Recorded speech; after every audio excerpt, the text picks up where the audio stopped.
First of all, can you tell us about how the meeting went with Mark Carney?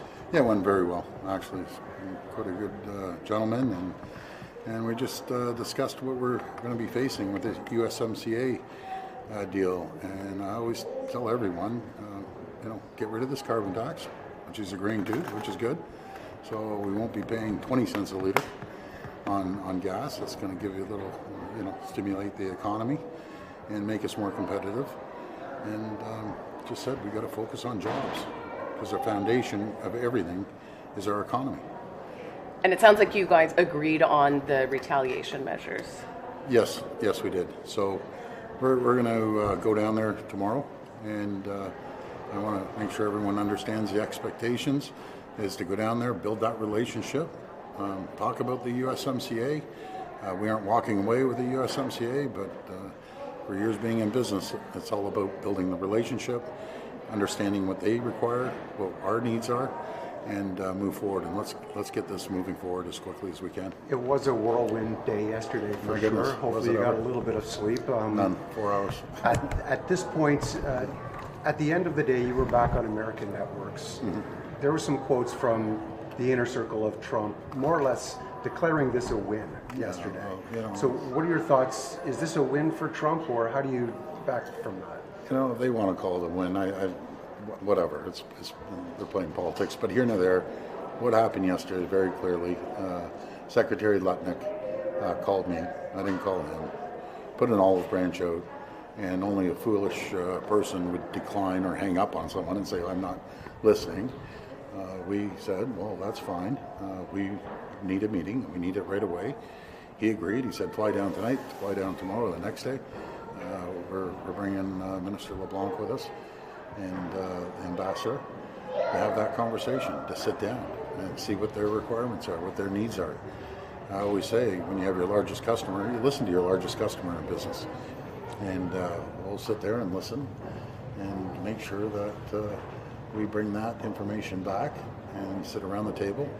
It's the federal government that's leading this, not myself. They're going to lead the negotiations. We'll have a very loud voice in that conversation, along with all the other premiers. So you're managing expectations at this point. At what point do you potentially bring it back to more surcharges and the other tools in your toolbox, as you say? Well, we're seeing what's going to happen. I know Dominic LeBlanc is out right now talking about the $29-30 billion of retaliatory tariffs. Our message down there tomorrow is let's stop this. It's going to hurt both economies. It's American people that are going to get hurt. Canadians are going to get hurt. Let's sit down and start moving forward on what you want to see in the USMCA and what we want to see in the USMCA. Does the actions in Ottawa today hamper what you're going into tomorrow? I don't think so. A little bit of uncertainty. I'd encourage all parties. Let's bring certainty to the table. Let's let the people of Canada decide who they want to lead this country for the next 4 years. And we're going to work with anyone. I don't care if it's NDP, Liberal, Conservative. I work with anyone, as long as they have the best interests of Ontario. Premier, you've had some pretty tough talk over the last number of weeks, specifically directed at the president. Do you think that resulted in this meeting in Washington, and do you plan to tone down the rhetoric in light of it? Well, first of all, you can agree or disagree with the president. You can like him or dislike him. He's the president. And it doesn't matter if he was a Democrat or Republican, he's the president. You got to respect the office of the president, respect the president, and go down there and negotiate in good faith. And we have some smart people going down there, and they have smart people, but that's all part of negotiations. He called you a strong man yesterday when he was leaving the White House. Well, I appreciate that. I do. I appreciate it. But we have to go and negotiate properly and sit down at the table. I'm grateful for those comments. What do you expect will come of this Premier's meeting today? Well, we'll have a good discussion on where we're going, conversation. I'll talk to premiers every single day right across the country.